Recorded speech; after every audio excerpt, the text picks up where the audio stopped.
c'est Nathalie. J'aime le thé bio, les tartines au beurre et je suis ravie d'être là avec toi aujourd'hui pour parler d'un sujet qui est quand même assez difficile, c'est le changement. Alors, au-delà du changement, je voudrais surtout parler des émotions négatives et de tout le cheminement compliqué qu'il peut y avoir autour du changement. Alors, dans ma vie, je suis coach mental.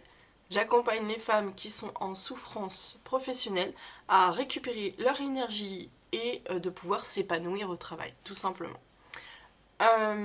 Aujourd'hui, je vais te parler de la séparation, de la trahison, de la mort, de la vente de quelque chose auquel tu tiens, du divorce. Oui, aujourd'hui, on va pas être très marrant. On va parler des émotions négatives dégagées par tout ce que je viens de te dire. Et c'est quelque chose qu'on n'identifie pas forcément, mais c'est du changement. Le changement, on le voit surtout positif, surtout dans le développement personnel. Ouais, je vais changer, je vais gagner en confiance. On part vers le positif. Mais il y a du changement qui est aussi très négatif. On parle d'équilibre, hein, je t'en parle souvent de l'équilibre, c'est le même principe. Le changement aujourd'hui, j'ai envie de te parler de ce qui est négatif et comment faire en sorte que ça se passe mieux dans ta vie quand tu as ces changements-là. Alors, quand le changement il arrive, ça peut être très doux, ça peut être aussi brutal, mais concrètement, qu'est-ce qui se passe au niveau du cerveau? Je vais essayer d'être le plus soft possible. Ton cerveau, je t'en ai déjà expliqué, c'est un guerrier.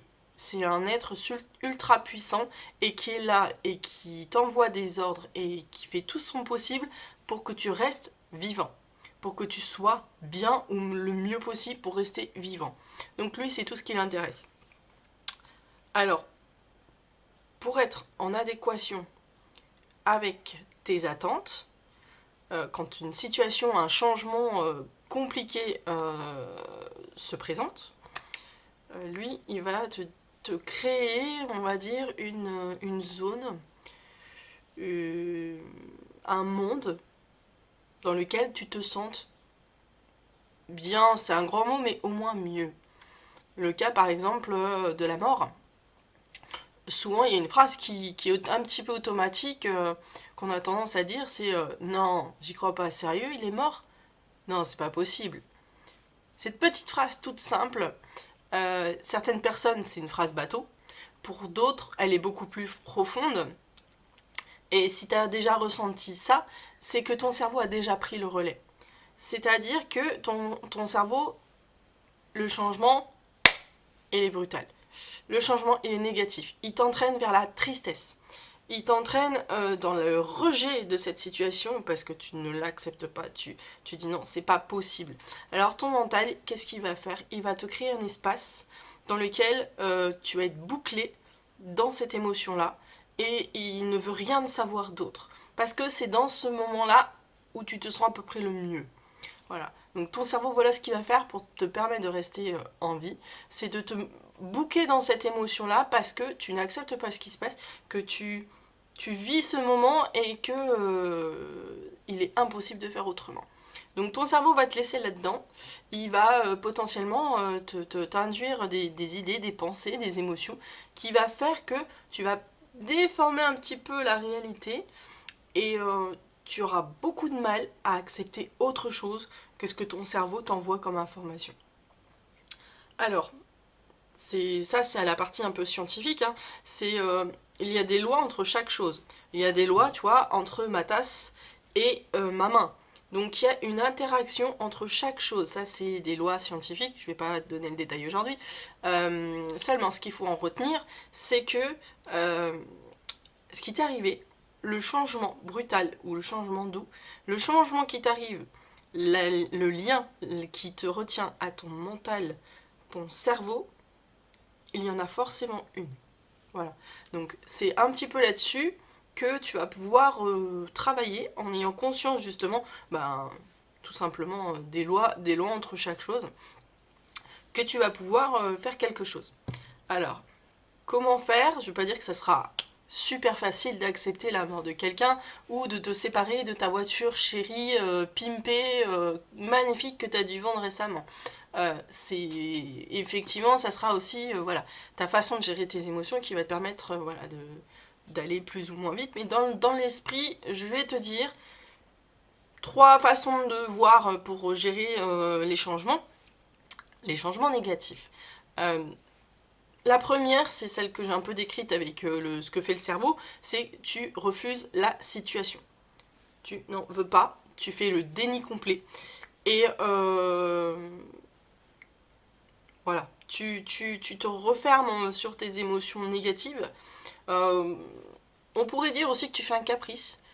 C'est un peu cette idée-là, non, je veux pas, je suis la petite fille dans ma couverture. Non, j'ai dit c'est pas possible. Voilà, c'est la petite image dans la tête qu'on peut avoir. C'est pas possible. Tant que la situation n'est pas rétablie, je vais souffrir. Et je vais souffrir parce que je n'accepte pas du tout la situation dans laquelle je suis et ce que le cerveau rajoute aussi par-dessus pour que tu te sentes à peu près bien. On va dire ça comme ça. La deuxième façon de voir par rapport à ces changements, c'est de te dire que tu peux pas faire autrement. Bon ben je vais faire avec, ça me plaît pas mais je vais faire avec. C'est la résignation. La résignation, broyer du noir, voilà, c'est un peu... bah j'ai pas le choix mais ça m'intéresse pas.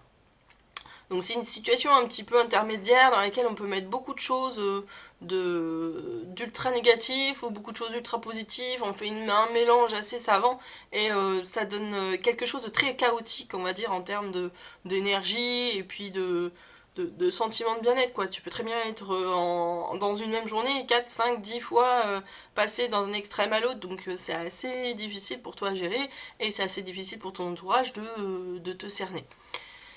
La dernière, c'est la plus difficile, j'ai envie de dire, parce que c'est celle qui te demande le plus de sortir de ta zone de confort, comprendre le plus possible aussi l'attitude et les réflexes de ton cerveau, c'est d'accepter la situation.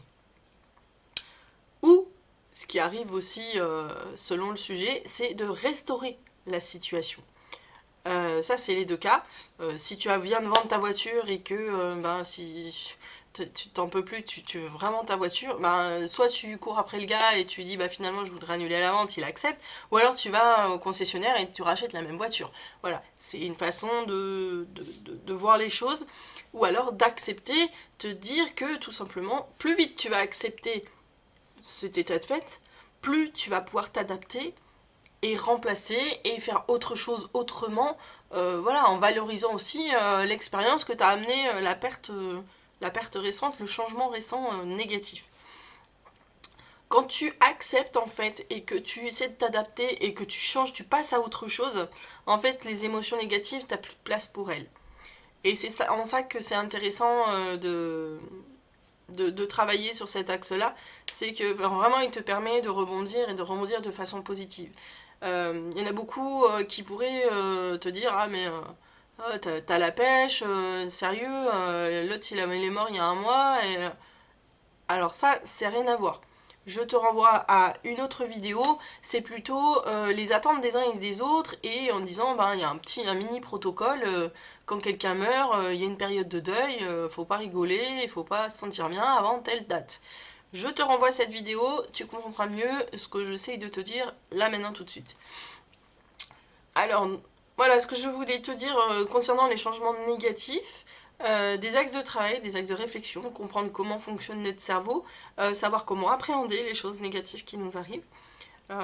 Si la vidéo t'a plu et que tu as appris quelque chose, n'hésite pas à me laisser un petit commentaire, ça me fera vraiment très plaisir, des réflexions ou même des vidéos, des sujets de vidéos que tu aimerais que je développe, je serais ravie de te lire en tout cas. Like la vidéo si elle t'a plu, ou délikes si tu n'aimes pas. La prochaine fois, si au lieu de déliker, change de vidéo, hein, ça sera pas mal. Et si tu veux que je t'accompagne à faire un travail sur toi-même, parce que tu es en souffrance au travail, Regarde dans le descriptif ci-dessous, tu trouveras toutes les informations nécessaires pour prendre un rendez-vous avec moi. Voilà.